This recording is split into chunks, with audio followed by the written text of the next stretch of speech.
Hello everybody, I'm the Chatterbox Gamer. We're back with Kingdom Hearts. This is a normal run. We're going to be doing the Coliseum today, but before we do that, I'll be heading off to Agrabah, so we could just warp there when the episode pops up. If that's not indication enough, yeah, this episode's going to be with the Coliseum. Weirdly enough, I think the other playthroughs I go to Agrabah first before I do the Coliseum, so... Huh. I don't know why I made this decision, to be honest. Giving everybody the heads up, if you don't remember me telling you, is that the Olympus Coliseum matches, they only pop up periodically through the story. I think the first one pops up after Traverse Town, the second one after Monstro, and I think the third one after Neverland. Now, when you do these matches, rounds, whatever you want to call them, when you fight in the Coliseum, you don't have to worry about dying, because if your health, goes to zero, you just lose a match. So, if you're under level, you don't have to worry about this place killing you. Like I said in the... where were we last time? The 6th episode? I think it was the 6th episode. Like, there's only one moment where the Olympus Coliseum will kill you. And that's during the Cerberus fight, but since we are already done with that, we don't have to worry about dying, so that's some good news. So there's something new with this route. As you see, there's a blue vortex right in front of us. We're going to want to take it, as it's going to take us to another world. Thankfully, it does take us to another world and not just outright kills us, because Chip, Dale, I'm not sure which one's which, they say, hey, that's a wormhole, fly into it. There's no precautions that you need to worry about. But, like I said before, we're just going to get to Agrabah. We're not going to land. We'll be going to the Olympus Coliseum, and we'll deal with that noise. I think for that, we'll be doing all 3 of the challenges, just to get them out of the way. And I think I mentioned them before. One of them, the first one that's unlocked by default, is that you enter together with Donald and Goofy. The next one will be entering by yourself, meaning it's just going to be you and the Heartless. And then the third one is a time limit. Now, as a kid, I was never a fan of the time limit because I'm just not a speedster kind of gamer. I like to take my time. I like to think about my, actions. It doesn't sit well to have a time limit on me, but as I got older, got more experience, you get used to it. It's not too problematic, especially at this level. We're, like, almost level 20. The Heartless shouldn't be too much of an issue, save for maybe, like, a couple. Now, if I recall correctly, I know that the time trial and the fighting alone is completely optional. So if you don't feel like doing those challenges, don't worry, you don't have to do them. I do know that they do give you a little bonuses. Like, I think they're either bonus items or maybe sometimes abilities. Not entirely sure. Could be both. But I do know that those 2 options, like, they're completely, like, optional. But you do have to enter together at least once and beat it for it to count. I'm pretty sure. I don't think I've ever tried to skip a cup. Like, I never tried that, so I'm kind of in the dark here about what you need to do and what you don't need to do. It's probably just easier just to get through the first one. So, yeah. Now, we're just going to go through this building right here. It's pretty much where we met Phil. You want to talk to Phil here, and he'll ask you, hey, you want to fight? And then you choose the cup. Simple as that. I think the Olympus Coliseum has been in every Kingdom Hearts entry. I'm pretty sure. Kind of impressive, honestly. To be honest, I don't think I have much advice to really share about this, so I don't think I could be much of a guide for this episode. Like, it's just beat the Heartless. I mean, if this were the later cups, the Pegasus Cup or the Hercules Cup, I might have some pointers to share, but I'm kind of drawing blanks on here. Oh, okay. If there's a lot of enemies, be sure to take out the green Requiems first. I mean, I guess I kind of went against that because I think there were only 2. Alright, there's technically a boss Heartless here. You remember the guard armor's feet? Granted, this is more of a different color pattern than you're used to, but I'm pretty sure that's the original color pattern. I could be wrong, but it's like fighting the guard armor. Just keep hitting it, then it'll eventually go away. And if it does that jumping move, just make sure you're not on the ground when it lands. The arms pop back too, and those things are hard to hit, but it's the same strategy, just keep attacking. If you're wondering if the full guard armor pops by, I hate to tell you, no, it doesn't. The body does, but that's just it. I mean, in one round, it's the arms and the legs, but there's never the body. Kind of easy, to be honest. You know, I did this once before, but I talked about a customized Keyblade I made. I could talk about another one. I mean, I really wish I had the pictures to show, but I don't. And I'm kind of kicking myself for not having them, but I could describe them to the best of my ability. What one should I describe? Okay, so first one that comes to mind was the Jack and Dexter one that I drew. And the design, I guess I meant to heal Donald. Whoops. So, the design was a little awkward because I kind of went into a different direction than my typical Keyblade design. So, starting off with the first important detail I added, because I couldn't really decide on what the blade would look like or what the teeth would be, I simply started with the hilt. And what came to mind was an eco well. And I thought, you know, okay, if the eco well is going to be the top part of the hilt, maybe the blade itself would just be eco. And that's where I kind of liked the idea. Okay, that sounded pretty cool. But then I thought, what type of eco should I use for the blade? And then I took a while to think about it. I was like, you know, it would probably be pretty cool if it changed the type of eco that I use. You know, like it'll change it periodically through the fight. And then I thought, you know, why make it just a cosmetic change? Why not have it where it actually does something in the fight? Like, for example, if the blade turned red, your attacks will be stronger because red eco makes your attacks stronger. If it were, like, yellow, that would be a little... Actually, yellow eco makes you shoot fire, so maybe your attacks would be fire-based? Maybe it makes your fire spells stronger? I could see that working. It'll be a pain in the ass if your enemies are, you know, absorbent to fire.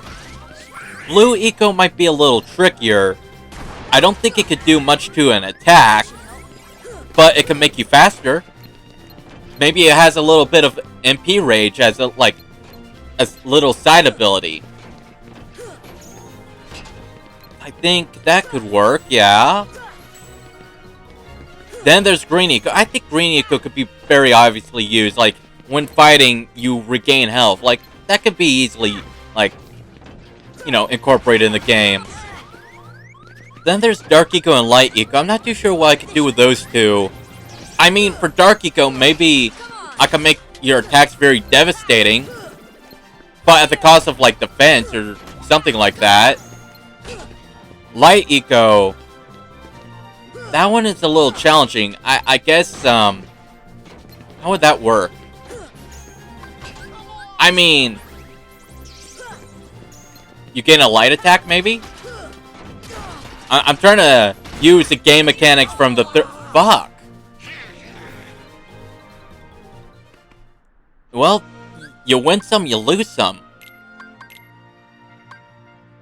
Yeah, I think I'm trying to focus too much on the third game's mechanics with light eco. So, I could see it just giving you a stronger, like, maybe it gives you a new light-based attack? Something like that? Because I'm thinking about how it could also slow down time, create a shield, heal you, but that's like from the third game. And also give you the power of flight.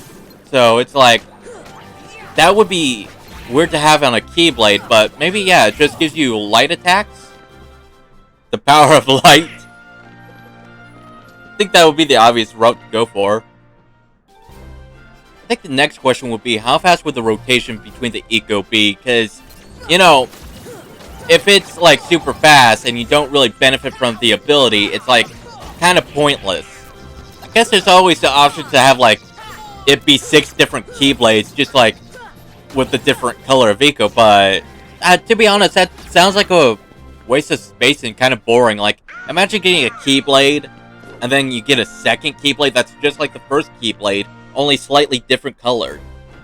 Yeah, it might have a different ability, but it's like, I kind of want a different design.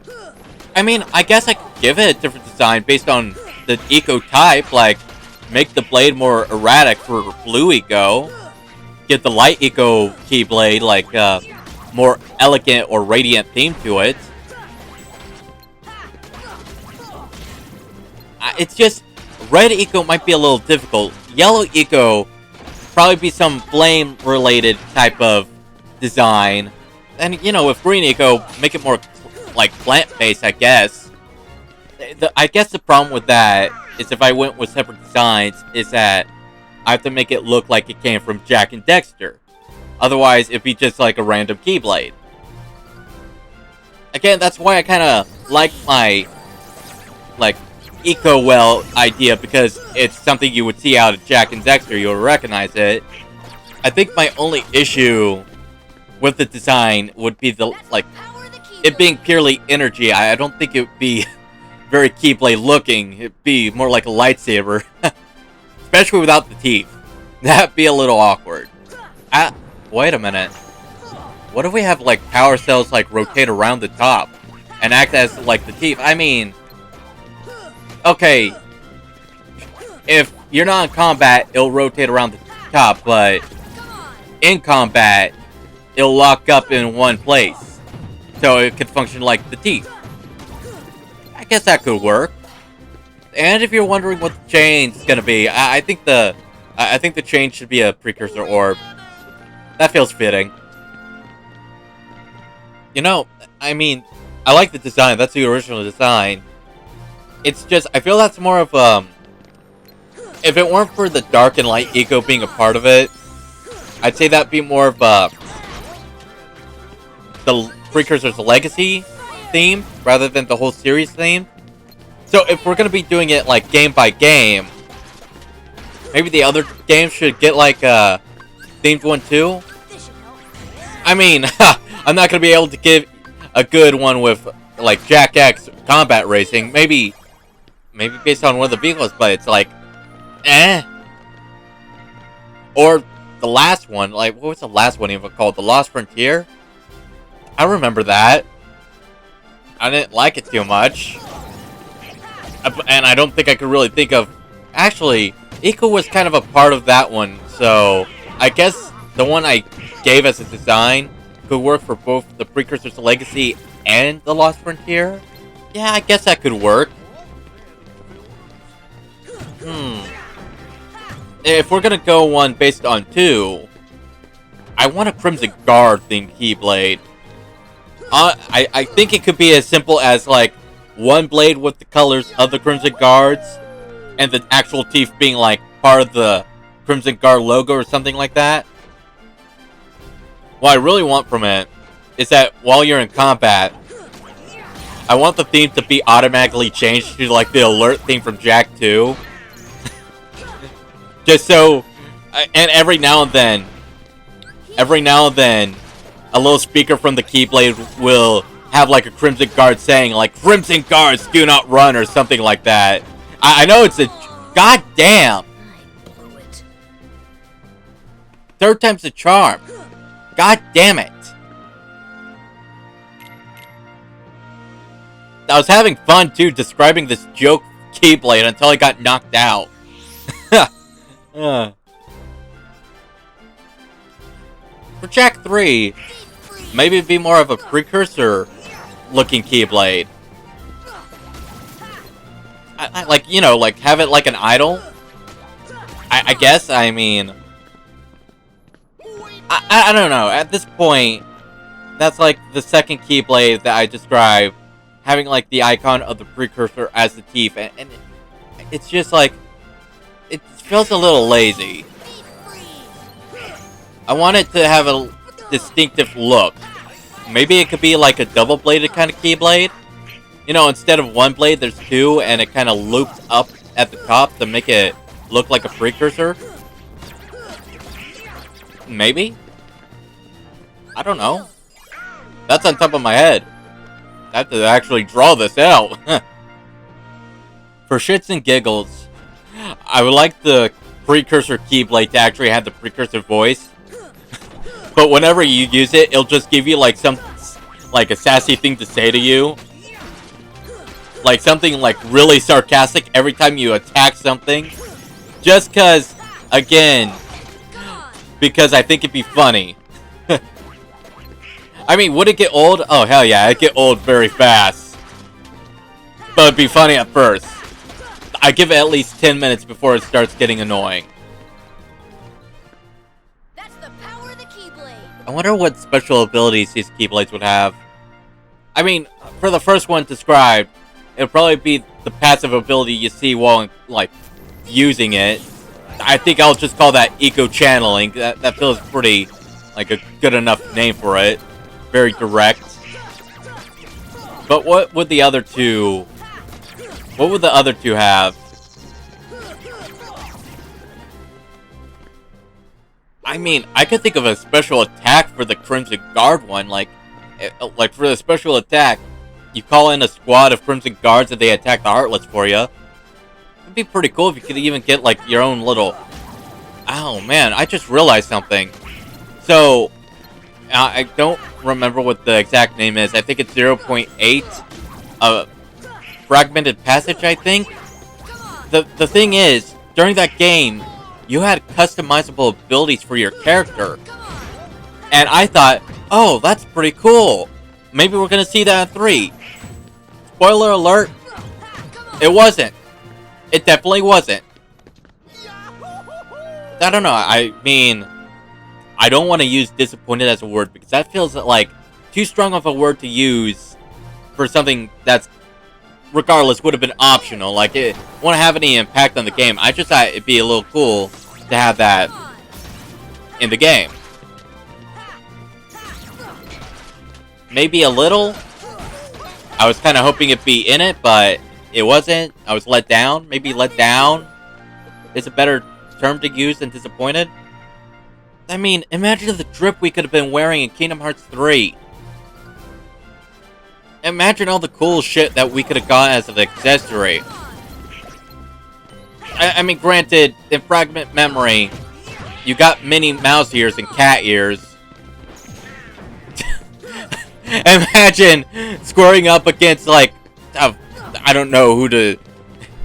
Imagine squaring up with a final boss wearing fucking Mickey Mouse ears. Mickey Mouse is, like, right next to you. Just a deadpan stare. He's all like, Sora, we're fighting for our fucking lives. Can you take this seriously for one moment? And Sora, he just looks back. He gives him a big cheesy smile. Equips more accessories to look like King Mickey.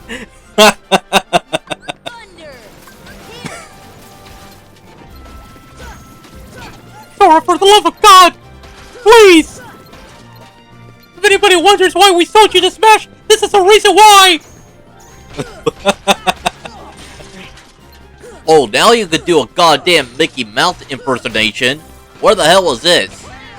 Oh, well, to be honest, the only reason why I have more confidence in doing it isn't because I practice it.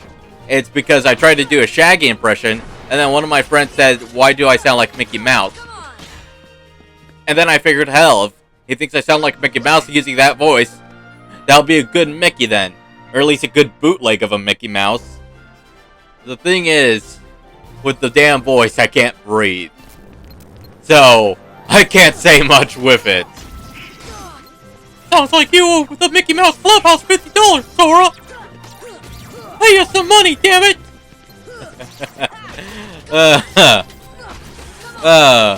think I might have more fun with this than the goofy voice. The fuck you just say? I know the hell you're not gonna have more fun with this than the goofy voice. The goofy voice is iconic. The goofy voice needs to be worked on. Drastically. The hell you mean it's iconic?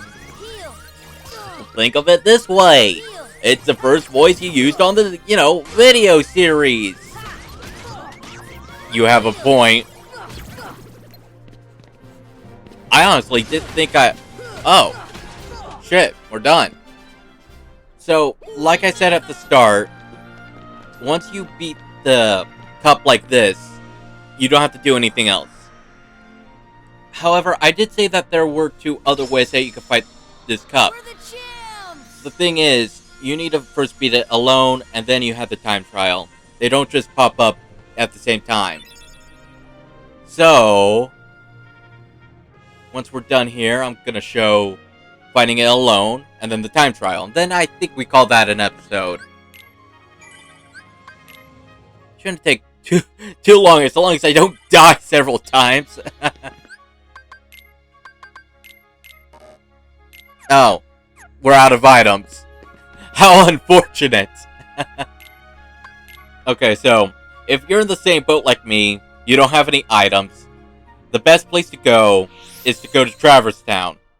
You go to Huey, Dewey, and Louie, and that's where you could get potions, ethers, tents, I think.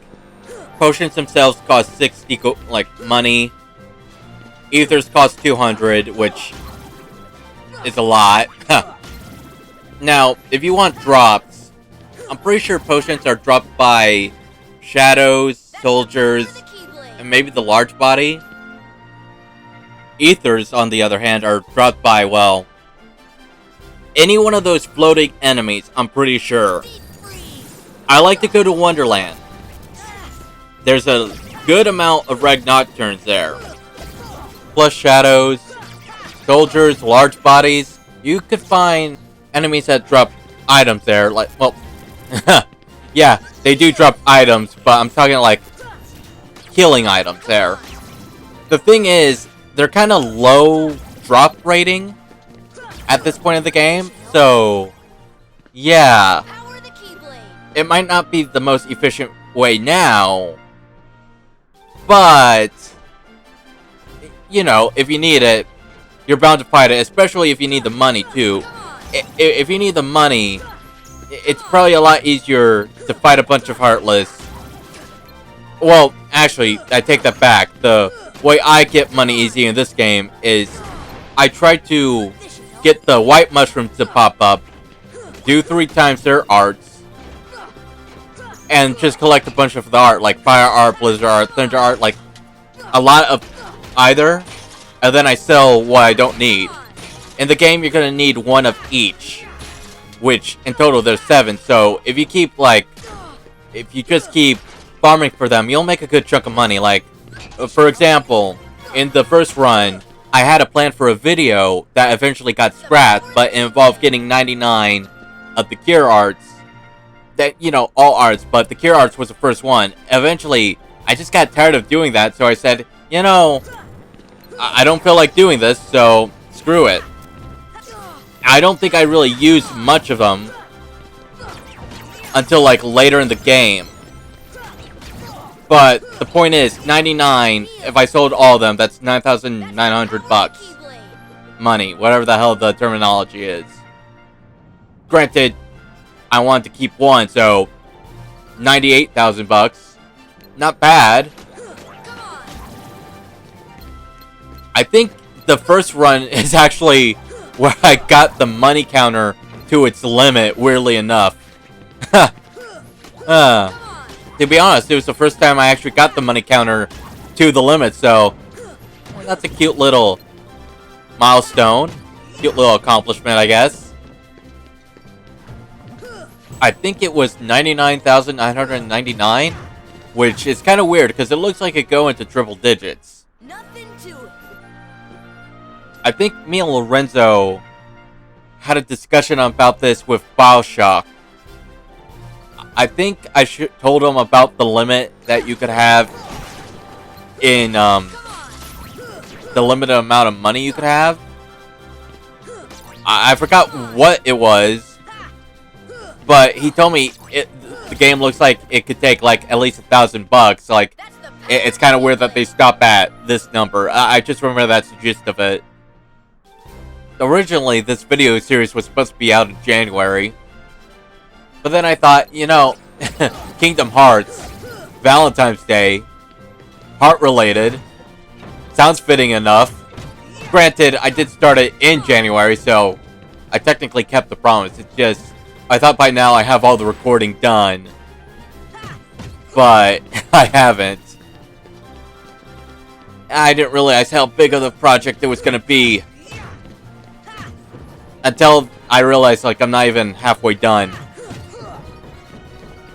Like, I mean, I think I might be a third of the way done, maybe.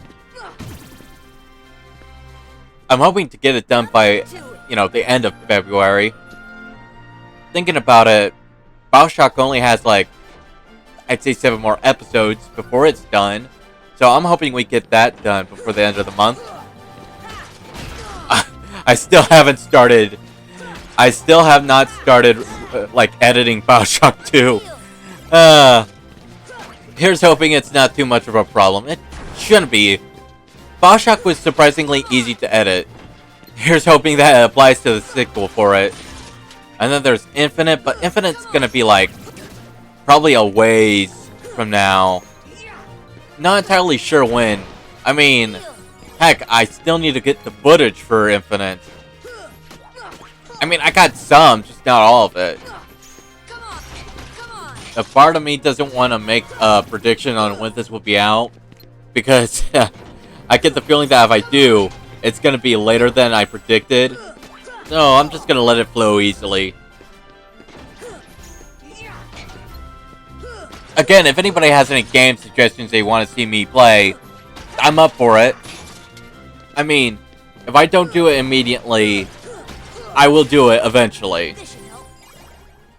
It depends. Like, sometimes I don't see notifications, but I do try to make sure that I do read through notifications, like comments, any of that. Like, I do try to keep on track of that. If I have to make a guess, I say for the time trial, we go after the big guy first, and then deal with most of the little guys. Typically, when you go smacking him anyway, a lot of the yellow operas like to, like, crowd in, so really, beating this guy right here would be taking out most of them. The only thing we will have to worry about would be the blue Rhapsodies, because they like to fuck off and, like, go around the map, so that might be an issue. Nothing to it. And what do we get for this? Ooh, combo plus. Nice. Too bad I don't have the ability points to add that. And I forgot. I have no items. Ha! Oh man, I hate not having any items. I forgot that there is technically a fourth option. Once you beat the time limit, it's like, select an opponent. But for the Phil's Cup, there's not any interesting opponents to really select, honestly. So, I'm not gonna deal with that. Okay, we got this in 10 seconds. Could be better, but not bad. There's 10 rounds. So if all of them are 10 seconds, we'll be done in a minute. I say knowing damn well we're not gonna do this in 10 seconds for all of them. To be honest, I had an opportunity to smack them with ice, but I do want to try to save my magic as much as I can, or build it up. Is that the last one? Okay, that was 13 seconds, I think. Again, could be better, but not bad. And then there's this guy.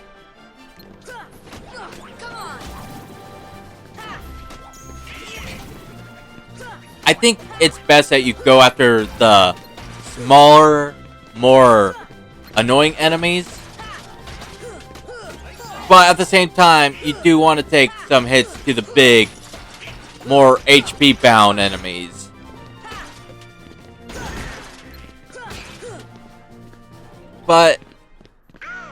Eh, do whatever, I guess. It's just typically the smaller enemies, they like to fuck off and they go like halfway across the map, and it's like, I don't have time to be chasing you down trying to hit you and your little friend, so hold still.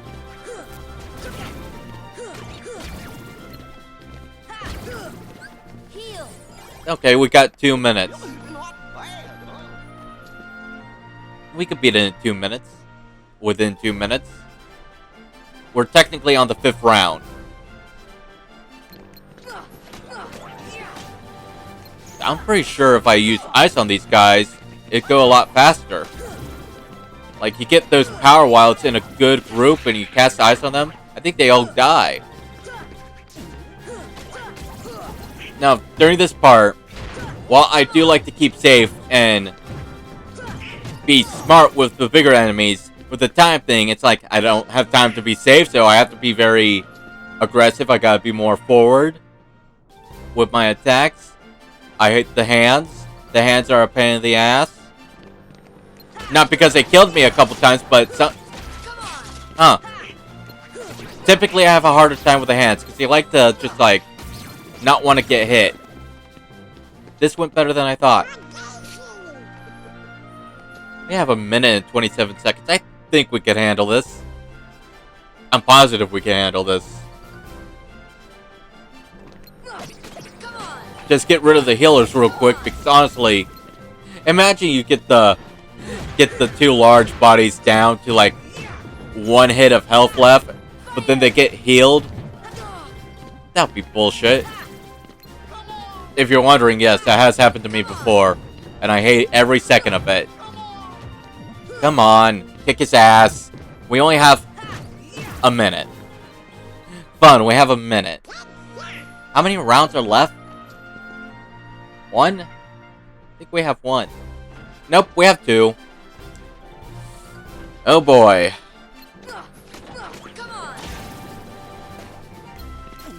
You know what? Go for the big assholes first. They're a lot harder to kill. Well, I take that back. They aren't harder to kill, but they are harder to hit. Oh, we could do this. 40 seconds, we got this. We just need to focus on the big body one. The big guy, the torso. And the others would be easy.